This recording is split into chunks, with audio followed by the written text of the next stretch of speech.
Խաղաղության մամուլի կենտրոնում այսօր հյուրընկալել ենք աշխատանքի եւ սոցիալական հարցերի նախարարության, աշխատանքի եւ զբաղվածության վարչության պետ Ժոռա Սարգսյանին։ Բարև ձեզ, պարոն Սարգսյան։ Շնորհակալություն, որ այստեղ եք։ Այսօր մենք խոսելու ենք մի նախագծի մասին, որը դրվել է շրջանառության մեջ եւ ըստ նախագծի աշխատանքային վեճերը կարող են լուծվել հաշտարարի միջոցով։ Պարոն Սարգսյանը կներկայացնի նախագծի մանրամասները, այնուհետև կշարունակենք հարցերով։ Խնդրեմ։ Շնորհակալ եմ հրավերի համար։ Այո, մենք խոսելու ենք լրիվ նոր նախագծի մասին, որը իր էությամբ փոփոխություն է բերելու աշխատաշուկայում։ Խոսքը վերաբերում է նրան, որ մենք ներկայում գիտենք, երբ որ լինում է աշխատանքային վեճ, աշխատողը դիմում է դատարան։ Այս նախագծով առաջարկվում է, որ ոչ միայն դատարան դիմի աշխատողը, երբ ունենում է աշխատանքային վեճ, այլ նաև լինի առանձին հանձնաժողով, որը աշխատանքային վեճերը քննող հանձնաժողով կլինի եւ իր խնդիրները բարձրաձայնի նաև այնտեղ։ Իդեպ նաև այս հանձնաժողով կարող են դիմել գործատուները, եթե իրենք ունեն խնդիր աշխատողների հետ։ Սա հնարավորություն կտա առաջին հերթին ավելի արագ հանգուցալուծել աշխատանքային վեճերը գործատու եւ աշխատողի միջև։ Ամենակարևորը պետք է շեշտադրեմ անվճար, որովհետև հանձնաժողովը իր գործունեությունը ծավալելու է անվճար հիմունքներով եւ բնականաբար նաեւ սա կօգնի թոթափել դատարան դիմելու հայցերի քանակը, նաեւ բնականաբար դատարանի գործունեության արդյունավետությունը կբարձրանա, որովհետև ավելի քիչ գործեր ավելի մանրամասն կարողանան քննել։ Եթե ներկայացնեմ ընդհանուր առմամբ, թե ինչպես է ինքը իր գործունեությունը ծավալելու, ապա ասեմ հետևյալը. Նախագծով առաջարկվում է, որ հանձնաժողովը ստեղծվելու է առողջապահության եւ աշխատանքի տեսչական մարմնի կազմում, լինելու է 3 անդամից բաղկացած հանձնաժողով, մասնավորապես հանձնաժողովի նախագահը նշանակվելու է հենց առողջապահության եւ աշխատանքի տեսչական մարմնի ղեկավարի կողմից եւ լինելու է քաղծառայող եւ աշխատելու է տեսչական մարմնում։ Բացի որը նաև լինելու է հանձնաժողովի նախագահ։ Բացի հանձնաժողովի նախագահից նաև հանձնաժողովի անդամներ են լինելու 1 հոգի գործատուների միությունից, գործատուների հանրապետական միությունից կամ գործատուների իրավունքները ներկայացնող կառույցի կողմից, մյուսը արհմիությունների կողմից։ Այսինքն մենք այստեղ նաև նպատակ ենք դրել ապահովելու սոցիալական գործընկերության մեր երկու կողմերի մասնակցությունը, որպեսզի նաև վեճի քննարկումը լինի եռակողմ ֆորմատով։ Այսինքն ինչ է սա իրենից ներկայացնում, եթե ավելի մանրամասն լինենք։ Պատկերացնենք կա որոշակի խնդիր գործատու եւ աշխատողի միջեւ եւ կողմերից մեկը չի ցանկանում այդ վեճը հասցնել դատարան, բայց նաեւ չի ցանկանում, որ այդ խնդիրը այդպես չլուծված մնա։ Կարող է դիմել հանձնաժողովին, դիմումը կարող է ներկայացնել ինչպես էլեկտրոնային եղանակով, այնպես էլ գրավոր ներկայացնել դիմում թղթային տարբերակով եւ իր ներկայացնելուց հետո դիմումը 5 աշխատանքային օրվա ընթացքում հանձնաժողովը պետք է տեղեկացնի, թե երբ է տեղի ունենալու նիստը։ Նիստը տեղի ունենալու համար առավելագույն ժամկետը 1 ամիսն է։ Եթե խնդրահարույց դեպք է եւ հավելյալ փաստաթղթեր ուսումնասիրելու անհրաժեշտություն կա, հանձնաժողովը իրավունք ունի եւս 1 ամսով երկարացնելու ժամկետը, սա առավելագույն է, այսինքն 1 ամսվա ընթացքում է սովորաբար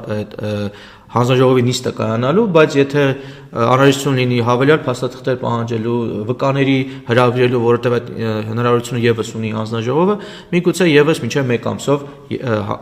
նիստը երկարաձգվի։ Քննարկումների արդյունքներով բնականաբար, ինչպես ասացի, 3 կողմեր են մասնակցելու եւ նախագահը եւ արհմիություններից եւ գործատուների միությունից եւ բնականաբար կողմերը, ովքեր ներկայացրել է խնդիրը եւ մյուս կողմը, որ պետք է իր մասով հակափաստարկներ ներկայացնի։ Գործատուի պարագայում գործատուն պարտավոր է, եթե կա բողոք, դրա հետ կապված բոլոր իր մոտ առկա փաստաթղթերը ներկայացնի, իսկ աշխատողը ներկայացնում է, եթե իր ձեռքի տակ կա հավելյալ փաստաթղթեր։ Միգուցե աշխատողը խնդիրը ներկայացնի, բայց հավելյալ փաստաթղթեր չունենա, բայց գործատուն պետք է ներկայացնի այն բոլոր փաստաթղթերը, որը իրենից կպահանջի հանձնաժողովը։ Բնականաբար կարող են հենց ընթացքում գան հաշտեցման եւ շատ արագ, ինչպես ասում են, գործը կարճվի։ Բայց եթե չգան հաշտեցման շատ արագ, ուրեմն ավելի մանրամասն կքննվի գործը եւ արդեն հանձնաժողովը կկայացնի իր որոշումը։ Հանձնաժողովի որոշումը իրավազոր է, եթե մասնակիցների կեսից ավելին կողմ է քվեարկում որոշմանը։ Իդեպ, եթե ձայները հավասար է բաշխվում, ապա հանձնաժողովի նախագահը ունի որոշի ձայնի իրավունք։ Հանձնաժողովի որոշումը դառնում է պարտադիր, երբ թե աշխատողը կամ գործատուն, կախված թե որ կողմն է բողոքը ներկայացրել կամ ի օգուտում է որոշումը կայացվել կամ հակառակը, 1 ամսվա ընթացքում որոշումը ստանալուց հետո դատական կարգով չի վիճարկում։ Այսինքն, այո, կարա հանձնաժողովի որոշումը նաև վիճարկվի դատարանում։ Եթե վիճարկվեց դատարանում, ապա դատարանի վճիռն է համարվելու վերջնական վճիռ եւ հանձնաժողովի որոշումը ընթաց չի ստանում։ Բայց եթե 1 ամսվա ընթացքում որոշման տրամադրումից հետո, հանձնաժողովի որոշման տրամադրումից հետո 1 ամսվա ընթացքում չի դիմում դատարան կողմերից որևիցե մեկը, ապա համարվում է, որ այդ որոշումը ընդունված է եւ վերջնական է։ Եվ եթե չկատարեց կողմը, նախատեսված է նախագծով, որ պետք է արդեն դատական ակտերի հարկադիր կատարման միջոցով, այսինքն ԴՀԿ-ի միջոցով պարտավորվի կողմին որոշումը կայացնի, որովհետև չի վիճարկվել, հետեւաբար ինքը արդեն դառնում է որպես այդպիսին պարտադիր։ Հանձնաժողովի անդամները նախագծով պետք է նաև վարձատրվեն, եւ այս մասով նախատեսված է որոշակի տրամաբանություն, մասնավորապես հանձնաժողովի նախագահի պարագային, որը քաղծառայող է, իր պաշտոնը հավասարեցված է տեսչական մարմնի ղեկավարի տեղակալի պաշտոնին, հետեւաբար աշխատավարձի մասը հստակ է, որովհետեւ գիտեք, որ պետական համակարգում աշխատավարձերը օրենքով են կարգավորվում եւ հստակ ամեն պաշտոնի համար կա հստակ չափ, իսկ ինչ վերաբերում է հանձնաժողովի մյուս երկու անդամներին, այսինքն գործատուների եւ աշխատողների իրավունքներ ներկայացնող կողմից մասնակցությանը, ապա այնտեղ նախատեսվելու է ժամավճար յուրաքանչյուր նիստին մասնակցության պարագայում, յուրաքանչյուր ժամի համար իրենք կստանան վարձատրության։ Վարձատրության չափը կորոշի տեսչական մարմինի ղեկավարը եւ նաեւ ընթացակարգերն է ինքը աշխատակարգն է ինքը որոշելու եւ այս տրամաբանությամբ իրենք կսկսեն աշխատել։ Նաեւ նշեմ, որ հնարավորություն է տրված ռոտացիոն սկզբունքով գործատուների եւ արմիության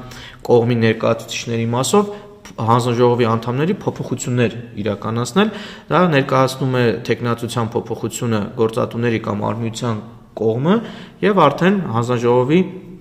նախագահի կողմից ներկայացում է արդեն տեսչական մարմին եւ ընդհանրապես նաեւ փոփոխվում է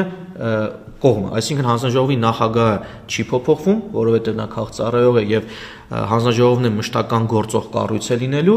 իսկ մյուս կողմերը սոցգործընկերության ռոտացիոն կարգով ընթացքում իրենց տեխնատությունները փոփոխում են։ Նաեւ ունենք կարգավորում, որ եթե հանձնաժողովի կողմերը 3 անգամ անընդմեջ անհարգելի բացակայեն, իրավունք է տրված նախագահին այս մասով եւս ներկայացնելու խնդիր եւ պահանջ, որ փոփոխվի տեխնացուն, որովհետեւ արդեն 3 անգամ անընդմեջ բացակայություններ ունի նիստերից։ Իսկ բացի այդ խնդրահարույց պահերից, երբ որ հնարավորություն կա անդամի փոփոխելու, ինչ որ մի ժամկետ կա նշված, օրինակ, չգիտեմ, 6 ամիսը մեկ արժի փոփոխել սոցիալական գործընկերների։ Սա ռոտացիոն կարգով է տեղի ունենալու եւ ավելի շատ այս իրավասությունը տրված է հենց սոցիալական մեր գործընկերներին, որ իրենք կամ ըստ անհրաժեշտության կամ ինչպես նշեցի ըստ խնդրահարույց լինելու դեպքերի այդ տեխնացությունները ներկայացնեն փոփոխման մասով։ Իսկ սոցիալական գործընկերների հետ այս նախագիծը քննարկվել է, իրենցից ինչ արձագանքներ կան։ Սոցիալական մեր բոլոր նախագծերը, բնականաբար նաև այս նախագիծը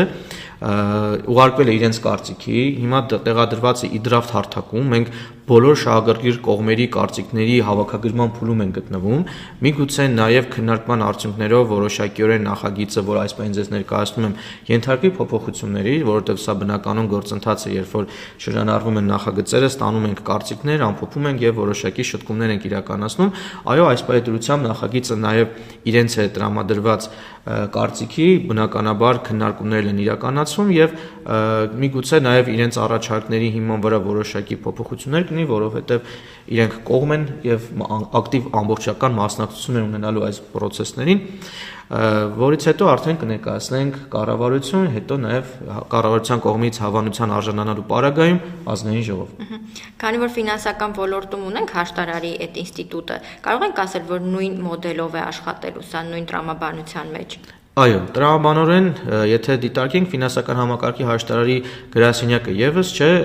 նախատեսում է, եթե կա ֆինանսական ոլորտում վեճ կողմերի միջև քննում է եւ գործը դատարան չի հասնում։ Տրամաբանորեն, այո, այս համակարգի ներդրման գաղափարը եւս այդ է, որ եթե կարելի է քննել նախապես եւ գալ հաշտության, ինչու չանել եւ ինչու գնալ դատարան, ինչու ավելի գործընթացները երկարացնել։ Դատարանում, երբ որ վիճարկվում է խնդիրը, ինքը անգամ կարող է տևել տարիներ, որովհետեւ կարա առաջին հատյանից գնա վերաքննիչից կարող է գնալ վճռաբեկ, կարա հետագայում հետ գալ, առաջ գալ, այսինքն մենք ունենք նախ դեպեր, երբ որ աշխատանքային վեճերը մի քանի տարի են տևել։ Եվ բնականաբար վերջում էլ բավականին մեծ գումարներ է, եթե օրինակի համար գործատուն վերջում պարտվում է, բավականին մեծ հատուցումներ կա նախատեսված աշխատանքային օրենսդրությամբ։ Սա կարծում եմ բոլոր կողմերի համար է առավել ձեռնտու լինելու, որովհետև նորից եմ ուզում շեշտել, անվճար է այս ամենը իրականացվելու,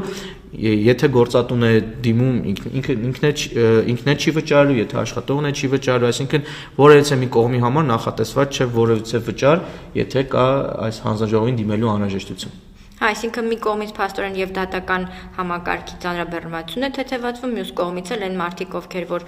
կողմ են հանդիսանում այս դեպքերի, հա ժամանակի առումով բավական շահում են, ֆինանսական առումով շահում են, որտեղ ծախսեր չեն անում։ Իհարկե։ Սկսած փաստաբանական ծախսերից, որ կարա աշխատող ունենա, ճիշտ է, որոշակի երբ որ ինքը հաղթում է հայցը դատարանում, բնականաբար որոշակի հատուցումներ միգուցե լինեն, բայց մեծ հաշվով նաև փորձ է տալիս, որ ոչ բոլոր ծախսերն են հետագայում կարողանում իրենք հետ ստանան, այս պարագայում ընդհանրապես ոչ մի ծախս չի ենթադրվում եւ այո, շատ համեմատաբար շատ ավելի արագ է լինելու այս խնդիրների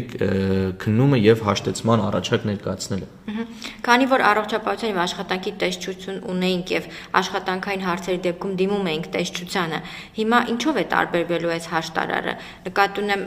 ինչ գործունեություն կար, որ տեսչական մարմնի լիազորություններից դուրս էր եւ ահա այս նոր կառույցով այդ բացը լրացնելու ենք։ Շատ լավ հարց տվեցիք, որովհետև այս հարցը մեզ շատ հաճախ են տալիս, իսկ ինչու նորից մեկ այլ հանձնաժողով, եթե ունենք, չէ, տեսչական մարմին, պետք է ասեմ հետևյալը. առողջապահության եւ աշխատանքի տեսչական մարմինը նախատեսված է տեսչական ստուգումներ իրականացնելու համար եւ իր գործիքակազմը իհարկե ինքը շարունակելու է կիրառել իր օրինակ պլանային ստուգումներով եւ նաեւ այն դեպքերում, երբ որ աշխատողը դիմի տեսչությանը ներկայացնելով, որ ինքը խնդիր է տեսել եւ այս խնդրի մասով ուզում է, որ տեսչական ստուգում բացվի։ Բայց եթե մենք նայում ենք այն տարբերակը, որ աշխատողները միշտ չի որ դիմում են տեսչություն, այլ դիմում են նաև դատարան, սա համարենք, որ դատարան դիմելու այլընտրանքն է։ Մենք այսօր չէ ունենք տեսչություն, բայց շատ դեպքերում աշխատանքային վեճերը դատարան են գնում, ոչ թե տեսչություն են գնում։ Սա այս համատեքստում պետք է դիտարկենք, որ դատարան գնալու որպես փոխարինող այլընտրանքային կառույց է ստեղծում։ Իսկ առողջապահության եւ աշխատանքի տեսչական մարմինը իր ողջ գործիքակազմով շարունակելու է գործել, իրականացնել իր պլանային ստուգումները, միգուցե ոչ մի կողմի մասով բողոք չլինի, բայց կազմակերպությունում խնդիր լինի, որը որևիցե մեկը չի բարձրացնում։ Այն նմանատիպ դեպքերի համար հենց տեսչական մարմնի պլանային ստուգումներն են, որ բացահայտում են խնդիրները։ Եվ երկրորդը միգուցե աշխատողը ինչպես այսօր չի դիմում դատարան, այլ դիմում է տեսչականին, այդ նույն տրամաբանությամբ չդիմի հանձնաժողովին, դիմի դատարան, դիմի տեսչությանը։ Բայց եթե մենք դիտարկում ենք այն տարբերակը, որ այսօր շատ հաճախ աշխատողները դիմում են դատարան, ուրեմն կարող են դատարանի փոխարեն ունենան այլընտրանք դիմելու հանձնաժողովին։ Եվ նաև կրկին ուզում եմ շեշտեմ, որ երբ որ իրենք դիմում են հանձնաժողովին, դա չի նշանակում, որ իրենք զրկվում են իրավունքից դատարան դիմելու։ Դատարան դիմելու ժամկետը այս մասով կարճվում է, այսինքն իրենք կասեցվում է, այսինքն իրենք չեն կորցնում իրենց հնարավորությունը դատարան դիմելու, ուղղակի այդ ընթացքում կասեցվում է։ Երբ որ ավարտում է հանձնաժողովը իր մասով եզրակացությունը տրամադրում, աշխատանքը եւ եզրակացությունը տրամադրում է, եզրակացության տրամադրումից հետո ընդամենը 1 ամիս հետո կմտնի ուժի մեջ, եթե գործը չգնաց նաեւ դատարան։ Այսինքն սա ստացվում է միջև դատարան գնալը եւս մեկ ինստիտուտ է, որից ինչպես կարող են օգտվել, այնպես էլ կարող են նաեւ հրաժարվել։ Սա պարտադիր չէ, որ անպայման գնան հանձնաժողով։ Իդեպ մի բան պետք է ասեմ, երբ որ մենք այս նախագիծը գրում ենք, բնականաբար նաև ուսումնասիրել ենք միջազգային փորձ, մենք անձամբ եղել ենք Լիտվայում, որտեղ հենց այս ինստիտուտը բավականին լավ կայացած է, եւ կարելի ասել, երբ որ այս համակարգի առաջարկները ներկայացնում ենք, իրենց փորձը բավականին հաշվի ենք առել, ինչու հիշեցի, որովհետև Լիտվայում արդեն այդ համակարգի հեղինակությունը այնքան էր բարձրացել, որ կարելի ասել վեճերի մեծ մասը գնում էր հանձնաժողովին, անգամ դատարան չէր գնում, որովհետև փորձը ցույց էր տվել, որ եթե Հանձնաժողովը կայացնում է որոշում, հետո չեն համաձայնում հանձնաժողովի որոշմանը, գնում են դատարան, դատարանը նույն որոշումն է կայացնում ինձ հանձնաժողովը։ Հիմա մեր խնդիրը ո՞րն է, որ հանձնաժողովը երբ որ կսկսի գործել այնքան արդյունավետ գործի, որ անգամ հանձնաժողովի եզրակացությունները վիճարկելու պարագայում դատարանի հետ համընկնումները շատ լինեն։ Որքան շատ լինեն դատարանի եւ հանձնաժողովի տարբերակները, այնքան հետագայում կստացվի, որ կողմերը կնախընտրեն իրենց խնդիրները հենց քննարկեն հանձնաժողովում։ Եվ ինչպես նշեցի, սա արագ, անվճար եւ բնականաբար նաեւ կողմերի համար ավելի ձեռնտու տարբերակ է լինելու։ Դուք նշեցիք, որ այս նոր ստեղծվող հանձնաժողովին կարող են դիմել եւ գործատուները եւ աշխատակիցները։ Եկեք 1-2 գործնական օրինակ ներկայացնենք, հա որ դեպքում կարելի է դիմել հաշտարարին։ Ես եկեք ասեմ, բացի այս մեկից մնացած բոլոր դեպքերում երբ չի կարելի դիմել, եթե գործադուլի հետ կապված հարցեր են, այսինքն սա տվել ենք այս մասով բացառություն, մեկը եթե կոլեկտիվ պայմանագրից բխող խնդիրներ, մնացած ցանկացած վեճ խնդիր կարելի է դիմել, սկսած աշխատավարձ չվճարելուց, վերջնահաշվարկ չկատարելուց, աշխատանքային պայմանների չապահովումից, արձակման նպաստ չվճարելուց, ամենամյա արձակուրդ չտրամադրելուց, ամենամյա արձակուրդի համար արձակուրդային ժամանակին չվճարելուց, այսինքն մեր առօրյայում աշխատողներն ու գործատուները ցանկացած խնդիր, որ կարող են ունենալ, կարող են այդ հանձնաժողովին դիմել, բացառությամբ եթե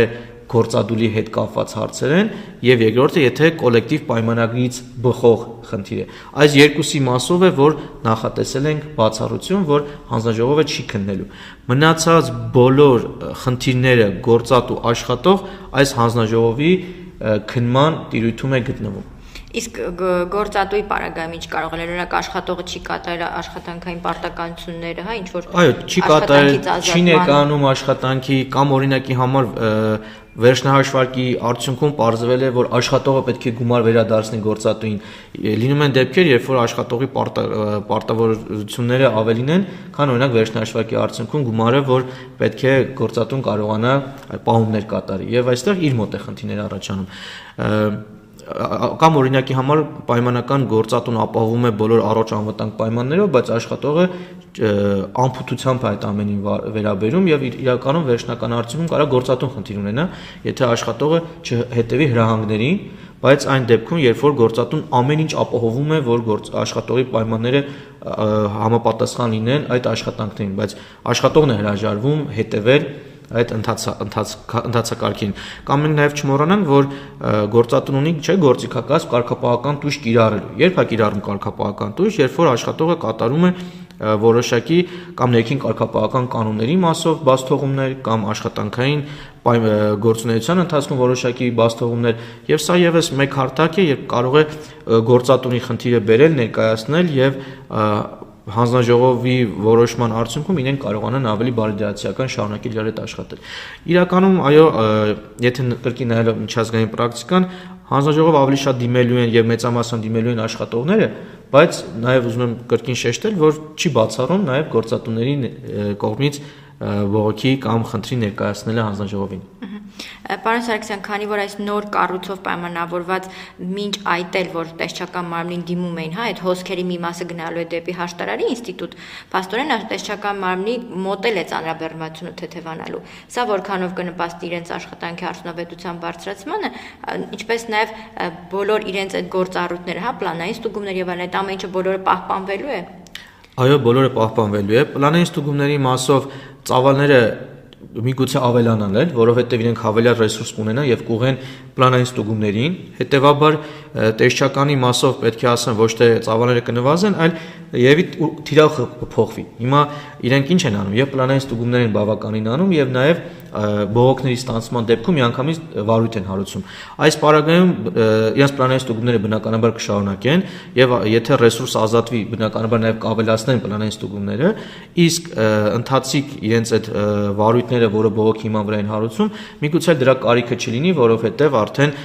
խնդիրը փոխանցվի հանձնաժողովին, այսինքն աշխատողը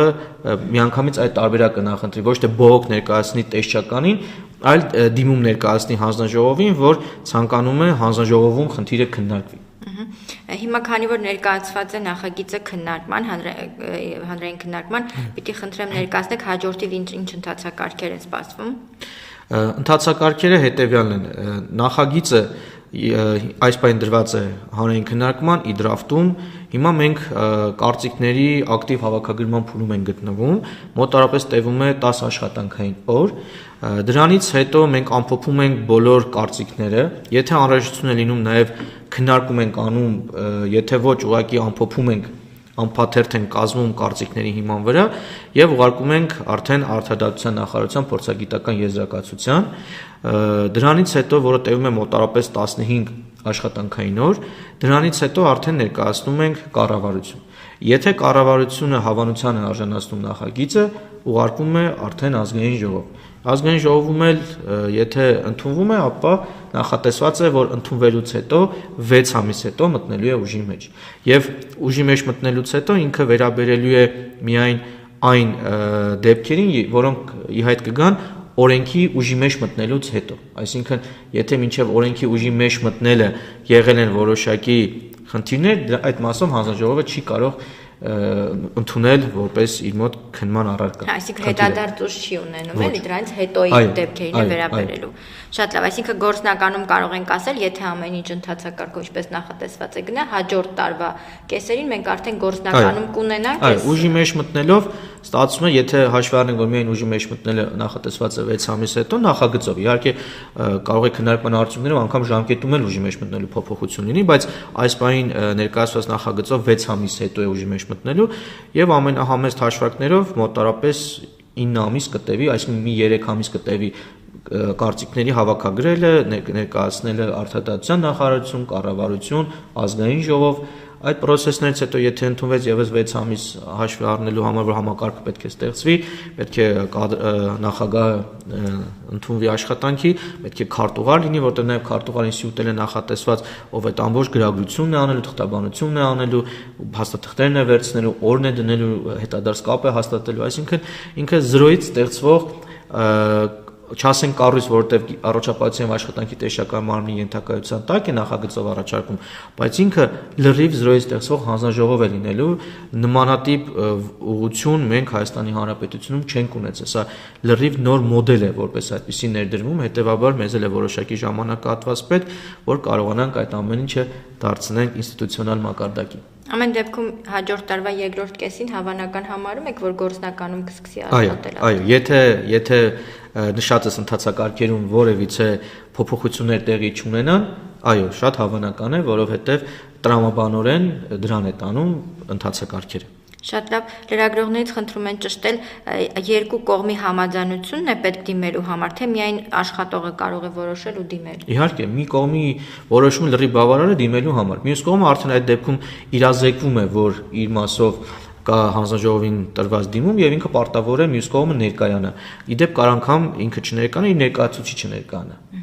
Բայց մի կողմի որոշելը լրիվ բավարար է հանձնաժողովին դիմելու համար։ Շատ լավ, շնորհակալ եմ հանգամանալից ներկայացնելու համար, դուք հավելելու բան ունեք։ Շնորհակալ եմ հրավերի համար, եթե ընթացքում նախագծում լինեն էական փոփոխություններ, միգուցե եւս մեկ անգամ հանդիպենք, որ իրազեկենք վերջնական տարբերակը, բայց կարծում եմ, որ բուն էությունը շատ չի փոփոխվի։ Շնորհակալ եմ, ձեր գործային հաջողություն, հավատացեք։ Շնորհակալություն։